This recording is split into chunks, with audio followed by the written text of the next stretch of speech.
Hi friends, welcome to my channel Sindhuri Hindu vlogs. ఈరోజు మా vlog వచ్చేసి ఏంటంటే మా చిన్నోడికైతే భోగిపళ్ళు పోసామన్నమాట మేము. సో ఆ మూమెంట్ని కూడా మీతో షేర్ చేసుకుందామని చెప్పి మేమైతే వీడియోస్ తీసుకున్నాం. మా చిన్నోడి భోగిపళ్ళ వేడుక ఎలా చేసామో మీరు కూడా చూసేయండి. ఫస్ట్ అయితే మా చిన్నోడికైతే స్నానం పోయించే కార్యక్రమం పెట్టుకున్నాం. సో స్నానం చేయించినప్పుడు ఇలా తన మీద ఫ్లవర్స్ వేసి అలా చేస్తారు కదా, సో అలా చేద్దాం మేము కూడా అని చెప్పి మేము తన కోసం ఆన్లైన్లో ఈ టబ్ అయితే ఆర్డర్ చేసాం. తను అందులో కూర్చొని మంచిగా ఆడుకుంటుంటే ఇక మా పని కూడా ఈజీ అయిపోతుంది కదా అని చెప్పి మేమైతే ఇలా ప్లాన్ చేసుకున్నాం. ఇక మా మమ్మీ, అత్తయ్య, మా ఆడపడుచు వాళ్ళు ఇంకా మేము అందరం కలిసి తనకైతే అలా పూలు చల్లి స్నానం కార్యక్రమం అయితే స్టార్ట్ చేసామన్నమాట. బట్ అన్ని క్లిప్స్ తీయలేదు, కొన్ని అయితే మిక్స్ పెట్టాను. ఈ ఈవెంట్కి ఇలా చేస్తే బాగుంటుంది అని చెప్పి మేము అనుకున్నాం. బట్ మా చిన్నోడు మాత్రం అలా అనుకోలేదు. తనకు అసలు స్నానం పోసుకోవడమే ఆ రోజు ఇష్టం లేనట్టుగా చేసేసాడు, బాగా ఏడ్చేసి. ఇక బాగా ఏడుస్తున్నాడని చెప్పి మేము కూడా ఎక్కువ ఇబ్బంది ఏం పెట్టలేదు. జస్ట్ నార్మల్గా ఫ్లవర్స్ చల్లేసి తన స్నానం అయితే ఎలాగో అలా కంప్లీట్ అయితే చేసుకున్నాం. ఇక చిన్నోడు స్నానం కంప్లీట్ అయిన తర్వాత అయితే మేము చిన్నగా డెకరేషన్ కూడా అయితే వేసామన్నమాట. ఎలాగో ఇక ఫ్యామిలీ అంతా ఉన్నాక చిన్న డెకరేషన్ కూడా ఉంటే బాగుంటుంది ఇంకా ఇందులో అని చెప్పి మేమైతే ఈ విధంగా అయితే డెకరేషన్ వేసుకున్నాం. మేము ఆ ఫ్లవర్స్ అన్ని నైటే రెడీ చేసి పెట్టుకున్నాం ఇలా. ఇంకా మేము ఆ క్లాత్లు ఆ సెట్ మొత్తం మేము ఆన్లైన్లో ఆర్డర్ చేసుకున్నాం. ఎందుకంటే చిన్నోడికి ఎప్పటికీ ఏదో ఒక ఈవెంట్ చేస్తున్నాం కదా, ఉంటే బాగుంటాయి అని చెప్పి ఆర్డర్ అయితే పెట్టుకున్నాం. ఇప్పుడు తన పైన భోగిపళ్ళు వేయడానికి చేస్తున్నాం అనమాట. మేమైతే కొన్ని రేగిపళ్ళు, ఇంకా అందులో రోజ్ ఫ్లవర్స్, బంతిపూలు ఇలా 2-3 రకాల ఫ్లవర్స్ వేసుకొని ఇంకా 21 కాయిన్స్ కూడా వేసుకోవాలంట. ఇంకా మేము కొన్ని నువ్వులు కూడా వేసుకున్నాం అన్నమాట. అంటే అందరూ సేమ్ చేసుకోరు, చాలా వెరైటీస్ ఉన్నాయి ఇందులో కూడా. అంటే కొంతమంది బియ్యం వేసుకుంటారంట, ఇంకొంతమంది ఇంకొని అలా ఎవరికి తోచింది వాళ్ళు వేసుకొని అయితే చేస్తారు. సో మేమైతే ఈ విధంగా అయితే చేసుకున్నాం. మా చిన్నోని ఇక డెకరేషన్లో కూర్చోపెట్టుకొని భోగిపళ్ళు పోసే కార్యక్రమం అయితే స్టార్ట్ చేసాం. ఫస్ట్ అయితే మా ఫ్యామిలీ మొత్తం కలిసి మా చిన్నోడికి హారతి అయితే ఇచ్చారన్నమాట. హారతి ఇవ్వడం కంప్లీట్ అయిన తర్వాత మేమైతే భోగిపళ్ళు పోసాం. ఫస్ట్ అయితే నేను మా బావ అయితే తన మీద భోగిపళ్ళు పోసామన్నమాట.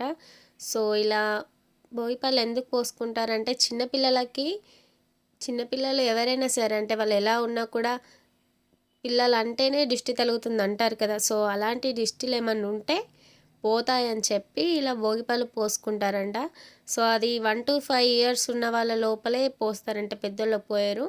సో అలా పోస్తే వాళ్ళ మీద ఉన్న నెగిటివ్ ఎనర్జీస్ అన్నీ పోయి వాళ్ళు మంచిగా ఉంటారని చెప్పి నమ్మకం. సో అందుకోసమే ఇలా పిల్లలకైతే భోగిపళ్ళు అయితే పోసుకుంటారు.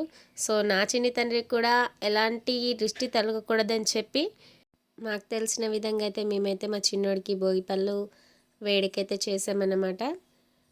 ఆయన లక్ ఏంటంటే మేము ఎప్పుడు ఏ పండుగ చేసినా కూడా మా ఫ్యామిలీ అంటే మా అమ్మ వాళ్ళు, మా ఆడపడుచు వాళ్ళు, అంటే మా వాళ్ళు మొత్తం ఉంటున్నారు. ఇక అందరితో కలిసి చేసుకోవడం ఎవరికి మాత్రం ఇష్టం ఉండదు. ఇక అందరితో కలిసి చేసుకున్నాం. ఇక్కడైతే మా చిన్న కోడలు కూడా నా తమ్ముడికి నేను కూడా పోస్తా అని చెప్పి పోసింది. తిని వచ్చేసి మా పెద్ద కోడలు, తను కూడా పోసేసింది. ఇక లాస్ట్కి ఇక మా డాడీ, అన్నయ్య అయితే వచ్చారన్నమాట. వాళ్ళు రావడం కొంచెం లేట్ అయింది. సో ఇక వాళ్ళు కూడా వచ్చేసాక వాళ్ళు కూడా చిన్నోడి పైన అయితే ఫ్లవర్స్ పోసేసి భోగిపళ్ళు పోయడం అయితే కంప్లీట్ చేసుకున్నాం. ఇంకా భోగి రోజు మేము మల్లన్న బోనాలు కూడా చేసుకుంటాం అన్నమాట. సో దానికోసమే ఇక్కడ గజాలు పెడుతున్నా నేను. అలా పెట్టుకుంటారంట, అది సాంప్రదాయం అంటే అత్తయ్య వాళ్ళ ఇంటికాడ. సో నేను అవి సెట్ చేస్తున్నా అక్కడ. అలా సెట్ చేసుకున్న వాటిపైన పెండతో దానిపైన దీపం పెడతారన్నమాట. సో అందుకోసం ఆ పెండని దీపం ఆగేలాగా సెట్ చేస్తుంది మా అత్తమ్మ.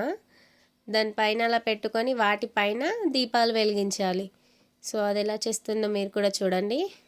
అలా నీట్గా సెట్ చేసుకున్న తర్వాత వాటికైతే కుంకుమ, తెల్లపిండి వీటితో అయితే బొట్లు అయితే పెట్టుకోవాలి. అలా రౌండ్గా పెట్టుకున్న తర్వాత వాటిపైన దీపాలు పెట్టేయాలి. ఇక ఇంట్లో అయితే బోనాలు కూడా చేసి రెడీగా పెట్టాం. అంటే పసుపు అన్నమో దాంట్లో, బెల్లపన్నమో దాంట్లో అలా చేసుకొని అయితే బోనాలు కూడా పెట్టేసాం మేము. ఇక అందరి దేవుళ్ళకి మొక్కుకొని కొబ్బరికాయలు కొట్టిన తర్వాత అయితే అవన్నిటినీ మర్రి ఆకులలో పెట్టి దేవుళ్ళకి నైవేద్యంగా పెడతారన్నమాట. సో అందుకోసమే నేను అక్కడ పెడుతున్నా. ఆకులలో ఒక్కొక్క దాంట్లో కొంచెం బెల్లన్నం, ఇంకో దాంట్లో కొంచెం పసుపన్నం వేసి అయితే అందరు దేవుళ్ళకి నైవేద్యంలో అయితే పెడతారంట. సో అన్ని దేవుళ్ళకి సరిపడా ఆకులలో వేసుకొని పెట్టాలన్నమాట, మర్రి ఆకులలో. సో నేను కూడా అదే చేస్తున్నా ఇక్కడ. నేనైతే ఇవన్నీ చేయడం ఇదే ఫస్ట్ టైం. ఇంకా ఆ రోజు మేమైతే ఫాస్టింగ్ కూడా, నాకు అసలు ఫాస్టింగ్ ఉండడమే అలవాట్లేదు, బట్ ఆ రోజు ఉన్నా ఫస్ట్ టైం. ఇంకా మేము ఇందాక చెప్పినట్టు గజలు అక్కడ పెడతానన్నాక, సో అక్కడ కూడా ఈ నైవేద్యం పెట్టాలంట.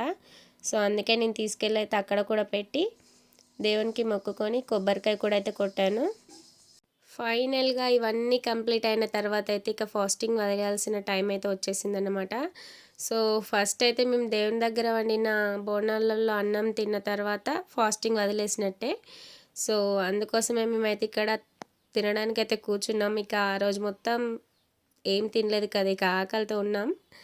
మా అత్తమ్మ అయితే ఇక అన్నం పెడుతుంది మాకు. ఇక అది హ్యాపీగా తినేసి మా ఒక్క పొద్దు అయితే వదిలేసామన్నమాట.